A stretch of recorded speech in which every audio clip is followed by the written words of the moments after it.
I don't know if you saw this, but Elizabeth Warren got confronted, and it's on Twitter this morning. She got confronted about the amount of money that she's received from pharmaceutical drug companies. She said she's never received any money from pharmaceutical drug companies and never received any monies from any PACs. And then, of course, underneath it, Community Notes strikes again. And, of course, she received millions. Yeah. She's a fucking liar. Well, and it's an arms race. Yeah. How can pharma cloak the money that it's giving so that there's plausible deniability at the point that Elizabeth Warren is confronted or Bernie Sanders? Bernie Sanders was hilarious. Only 1.5 billion. Only 1.5 million out of 200 million. Only 1.5. Yep, that's what I saw First as he well. tried to say nothing. Only the hardworking people of this country gave me money. Well, I don't.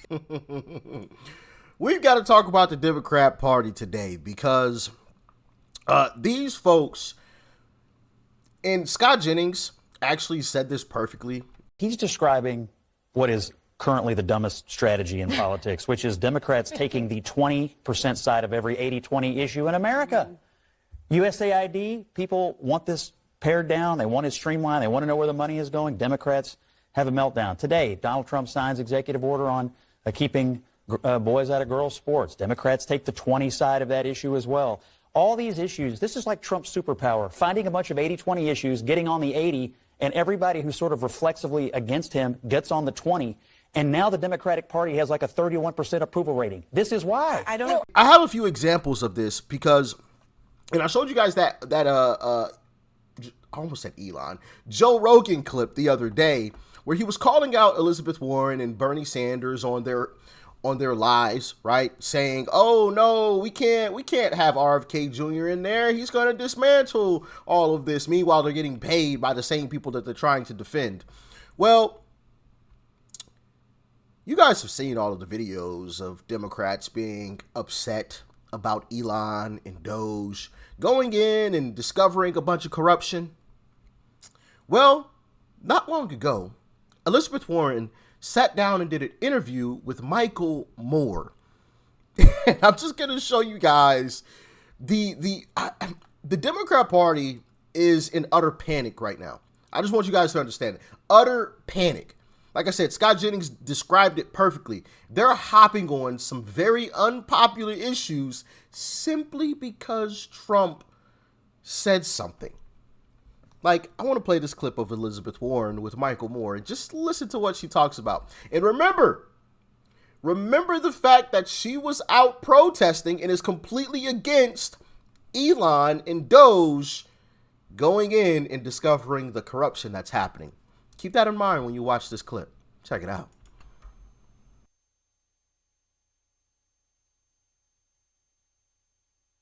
The very, very smart people who run Wall Street and run these financial institutions, they knew exactly where the car they were in was going, right toward the cliff, and figured out how to still live while taking the car over the cliff. Right. You know, that's the most astonishing part of this whole wreck now, is that the very people who drove the car over the cliff have been instrumental in shaping how the American taxpayer was supposed to save it and reconstruct it, and that's really amazing. In the past, when you drove the car over the cliff, you lost your job. I was talking to someone who spent many years as a prosecutor, and he said, when that much money disappears, it's usually because somebody broke some laws somewhere. But if we don't look, if we don't ask, if we don't uncover it and make it all public, we'll never find out. Where is the criminal investigation that needs to happen here? I haven't seen it. Yeah. Interesting. But now she's completely against Elon and Doge making all of this corruption public, even though she just said that it should have happened. Now, this was 15 years ago, so it wasn't crazy long ago. 15 years isn't that long in the grand scheme of things. Kind of interesting, right? Thank goodness for the internet. Thank goodness for the internet. And, if you watch my YouTube shorts, you will also know that I have posted several clips, one being of Hillary, I think I posted a Barack Obama, as well as, I want to say, Chuck Schumer one as well. Clips of them talking about the border issue being a major issue, and they sound really similar. No, actually, I think it wasn't Chuck Schumer. It was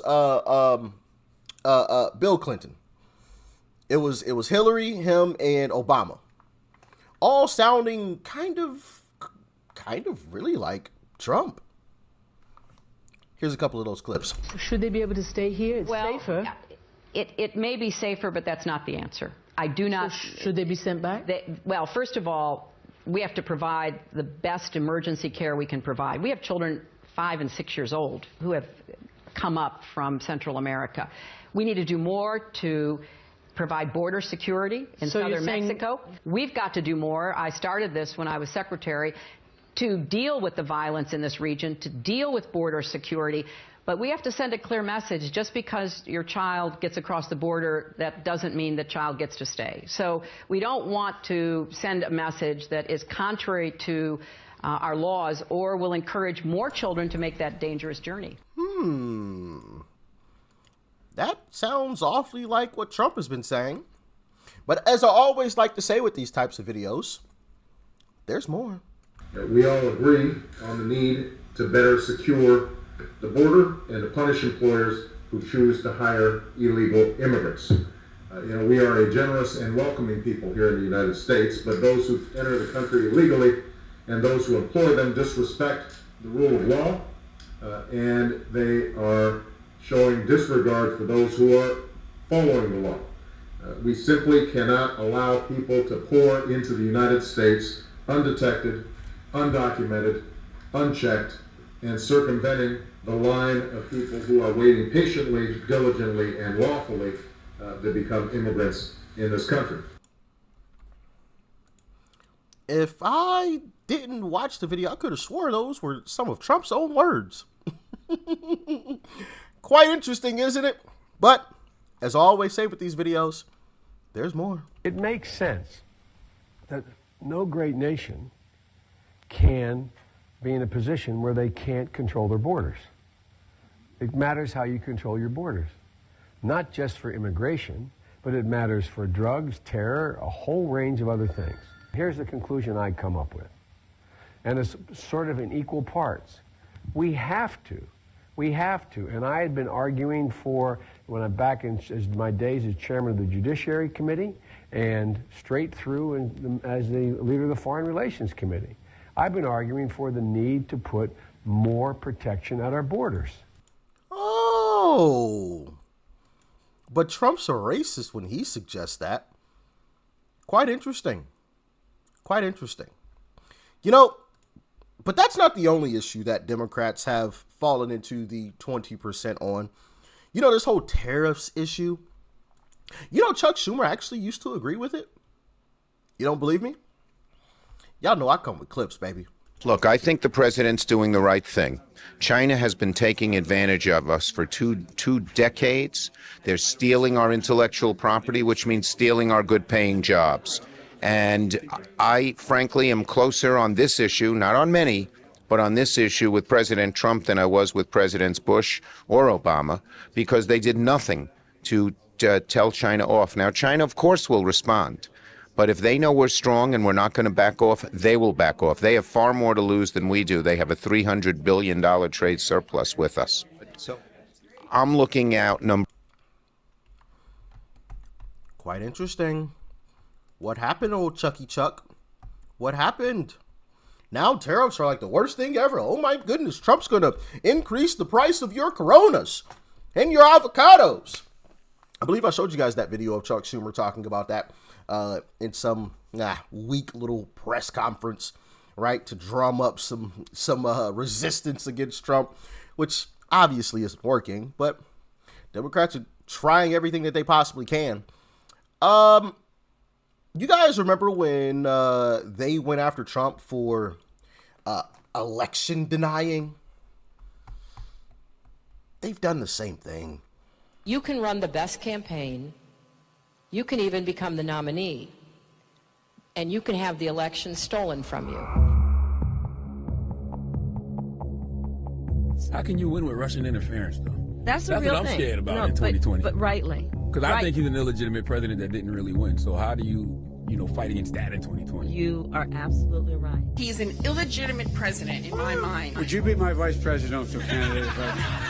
Folks, look, I absolutely agree. Trump didn't actually win the election in 2016. He lost the election, and he was put into office because the Russians interfered. Trump knows he's an illegitimate president. The president-elect, although legally elected, is not legitimate. I don't see this president-elect as a legitimate president. You said you believe that Russia's interference altered the outcome of the election. I do. We have a president who, if in fact it is proven, has been assisted by the Russians and may in fact not be a legitimate president. The one thing that Trump is fearful of when it comes to his being president is that finally we will see how illegitimate his victory actually was. Quite interesting, but when Trump said something even remotely similar to that, oh my goodness, election denying, oh no, we can't have that. But they all did it. And I showed you guys 70 seconds of a 10-minute video. 70 seconds of a 10-minute video. So there's a whole lot more, but I'm gonna spare y'all, okay? We don't, I think y'all got the message, all right? They flaunted that message, pushed that message for years. And some of them still do, right? Some of them still do. But these folks are some of the biggest hypocrites ever. In this, from the Gateway Pundit, Democrat Senator, I'm ready to shut down the government to stop President Trump from dismantling corrupt agencies. Now, if you remember, right after the election, Democrats and Republicans had to come together and figure out how they were going to continue to fund the government, or we were going to face a shutdown. What were Democrats saying back then? President Musk told them, President Musk said, don't do it. Don't do it. Shut the government down. Things have changed in just the last few weeks. Back then, they were claiming that if we shut down the government, people were going to die. And then they mocked and ridiculed Musk and laughed and laughed and laughed. They're not laughing now. So just to be clear, Senator, you are open to voting yes to shut down the government, to make this point. This is on them. And that's exactly how you play the DC blame game. Yes, we're going to shut down the government, but it's the GOP's fault. So yes, look, if we have to take steps to be able to hold them accountable, use the leverage that we have to force it, I cannot support efforts that will continue this lawlessness that we're seeing when it comes to this administration's actions. By actions, he means Doge and Elon Musk finding all this waste, fraud, and abuse. He continues. I've worked through multiple government shutdowns. I would be the last person to want to get to that stage. But we are at a point where we are basically on the cusp of a constitutional crisis. He's right. We are in a constitutional crisis. Why? Because we're learning that our government is not abiding by the Constitution. Democrats don't seem to have a problem with that, which just confirms that if they didn't have double standards, they wouldn't have any motherfucking standards at all. So to wrap this all up, Democrats are comfortable and okay with corruption under their watch. But if Uncle Trump exposes their corruption, it's a constitutional crisis. It's the end of the world. It's all of a sudden the end. But people like Elizabeth Warren not long ago were saying that, there is some corruption going on, and we should bring this to the light. We should expose all of this to the public. But now all of a sudden exposing that stuff to the public is a constitutional crisis, and Trump's trying to take over the government, and Elon's trying to steal all of our money. And if you noticed, one thing that I noticed is they have switched from saying that Elon is going to steal our money to Elon is going to steal our social security numbers. You see how they move the messaging around? They move the goalpost. Absolutely ridiculous. Absolutely ridiculous. Democrats always hop on the 20% of the issue whenever Trump says something about anything. Oh, Trump says something about immigration. Oh, no, we don't need any borders. Borders are terrible. But not long ago, they were all saying the same thing that Trump is saying. Trump says, hey, we need to expose the corruption. Oh, no, you can't do that. Oh, no, Elon's going to steal Social Security numbers. That's terrible. Absolutely not. These folks, man. But hey, this is shaping up to be a great 4 years, baby. I'm loving it. Thanks for tuning in as always. Peace and love. I'm out.